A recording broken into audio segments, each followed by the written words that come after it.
Hi hello வணக்கம் மக்களே. Super jet மிரட்டிய துஷார், தோல்வி எனும் பள்ளத்தில் இருந்து மீண்டு வந்த மஞ்சுள் பாய்ஸ். தொடர்ந்து 2 தோல்விகளை சந்தித்து கம்பேக்கிற்காக காத்து கொண்டிருக்கும் ருத்துராஜ் கெய்க்வாட் தலைமையிலான சென்னை சூப்பர் கிங்ஸ் அணியும் அடிச்சா 200+ ரன்ஸ் தான்ப்பா என ஒரு முடிவோடு களமிறங்கி தொடர்ந்து 3 போட்டிகளில் வெற்றியை பதிவு செய்து புள்ளி பட்டியலில் 2வது இடத்தில் இருக்கும் ஸ்ரேயஸ் ஐயர் தலைமையிலான கொல்கத்தா நைட் ரைடர்ஸ் அணியும் சென்னை சேப்பாக்கம் மைதானத்தில் மோதின. டாஸ் வென்ற சென்னை அணி பந்து வீச்சை தேர்வு செய்தது.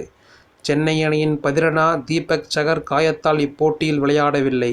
அதே நேரம் முஸ்தபிசூர், சமீர் ரிஸ்வி, சர்துல் தாக்கூர் ஆகியோர் அணியில் இடம் பிடித்தனர். அதே அடி என கொல்கத்தா அணி களமிறங்கியது. அண்மையில் நடந்து முடிந்த ரஞ்சி கோப்பையில் தமிழ்நாடு அணிக்கு எதிரான அரையிறுதிப் போட்டியில் மும்பை அணி சார்பாக 9வதாக களமிறங்கிய சர்துல் தாக்கூர் 89 பந்துகளில் சதமடித்தார். அதைத் தொடர்ந்து இறுதிப் போட்டியில் தேவையான நேரத்தில் அரை சதமடித்து அணிக்கு வலு சேர்த்தார். ஃபுல் ஃபார்மில் இருக்கும் லார்டு சர்துல் மற்றும் முஸ்தபிசூரின் வருகை சென்னை அணிக்கு நம்பிக்கை அளித்தது. கொல்கத்தா அணிக்கு சால்ட்டும் சுனில் நரைனும் தொடக்கம் கொடுத்தனர். தேஷ்பாண்டே வீசிய முதல் ஓவரின் முதல் பந்திலேயே ஜடேஜா கைகளுக்குள் பந்தை திணித்து சால்ட் அவுட்டாக இளம் வீரர் அங்கரீஷ் ரகுவன்சி வந்தார். முதல் ஓவரில் 1 ரன் மட்டுமே கொல்கத்தா அணிக்கு கிடைத்தது. முஸ்தபிசூரின் 2வது ஓவரில் 6 ரன்கள் கிடைத்தன. தேஷ்பாண்டேவின் 3வது ஓவரில் பவுண்டரிகளும் 6ம் பறக்க 19 ரன்களை குவித்து மெதுவாக நிமிர்ந்து உட்கார்ந்தது கொல்கத்தா. சர்துலின் 4வது ஓவரிலும் பவுண்டரிகள் படையெடுக்க 4வது ஓவரில் 37 ரன்கள் எடுத்து சரிவிலிருந்து மீண்டது கொல்கத்தா. ரன்களை கட்டுப்படுத்த தீக்ஷனாவை கொண்டு வந்த ருத்துராஜுக்கு ரகுவன்சியும் நரைனும் அடித்த சிக்ஸர்களால் ஏமாற்றமே கிடைத்தது. முஸ்தபிசூரின் 6வது ஓவரில் 6 ரன்கள் மட்டுமே கிடைக்க பவர் பிளே முடிவில் கொல்கத்தா 56 ரன்கள் எடுத்தது. பவர் பிளே ஓவர்களில் 2 அணிகளின் கைகளும் சமமாக ஓங்கியிருந்தன.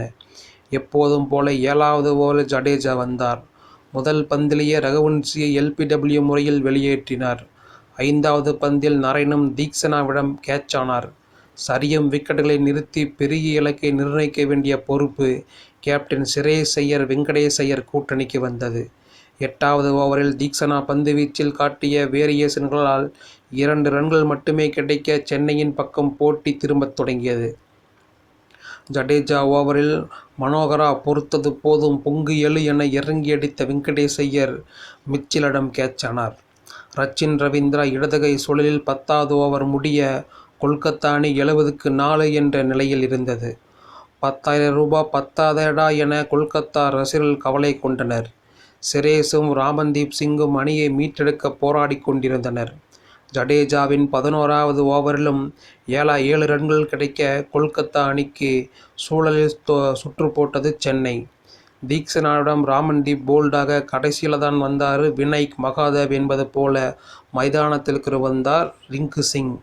ஜடேஜாவின் ஓவரில் 4 ரன்கள் மட்டுமே கிடைக்க கொல்கத்தாவின் ரன் ரேட் பாதாளத்தில் பாய, அவங்கள்ட்ட யாராவது சொல்லுங்க சார், இது T20 என கொல்கத்தா ரசிகர்கள் கொந்தளித்து கொண்டிருந்தனர்.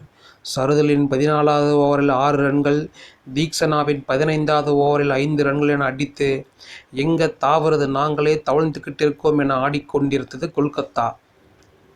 மெல்ல மெல்ல ஏன்னா சுகத்துக்கு வலிக்கப் போகுது என்ற மோடில் விளையாடி கொண்டிருந்து ஸ்ரேயஸ் ஐயர் ரிங்கு கூட்டணி.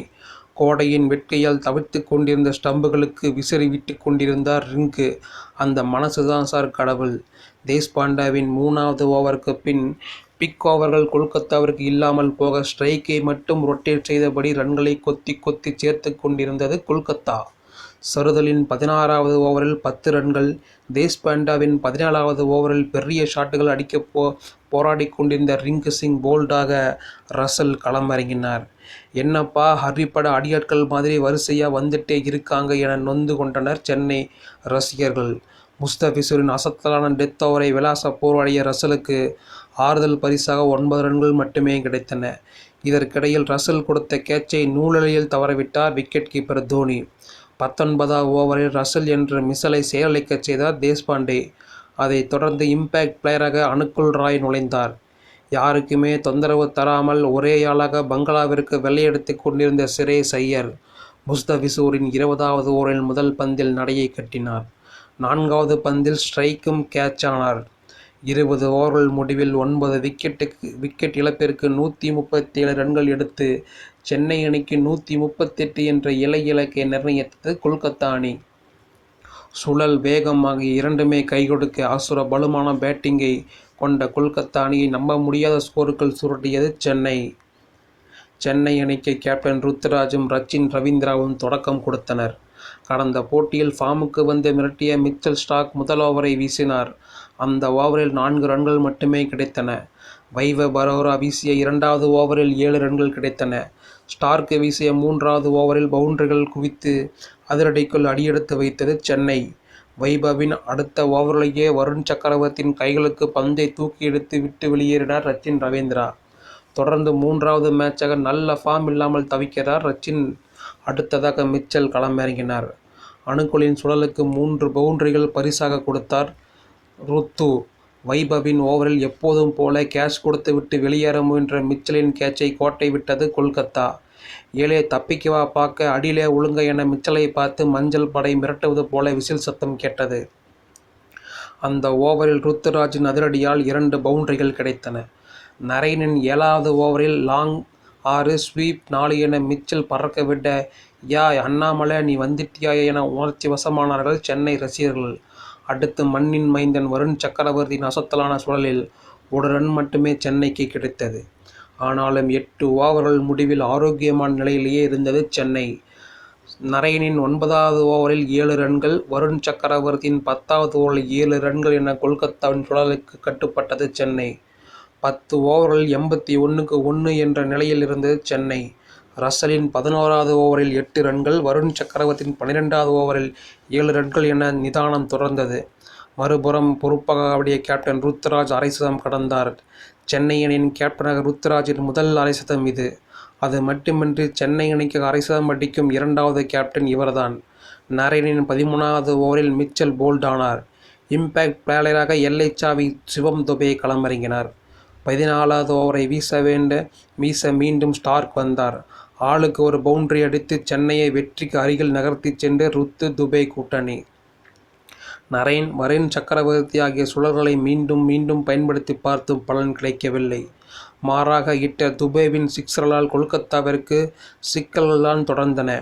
வைபவின் 17வது ஓவரில் சிக்சர் அடித்த கையோடு போல்டாகி துபே வெளியேற, வெற்றிக்கு 3 ரன்கள் என்ற நிலையில் களத்திற்குள் இறங்கினார் தோனி. அணுக்குள் வீசிய 18வது ஓவரில் ருத்துராஜின் சிங்கிளில் வெற்றி இலக்கை எட்டியது சென்னை அணி. முன்னாள் கேப்டன் தோனியும் இந்நாள் கேப்டன் ருத்துராஜும் களத்தில் இருந்தனர்.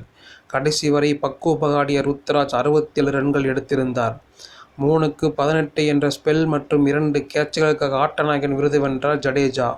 இதன் மூலம் IPL வரலாற்றில் 1000 ரன்கள், 100 கேட்சுகள், 100 விக்கெட்டுகள் என்ற சாதனையை ஜட்டு படைத்தார்.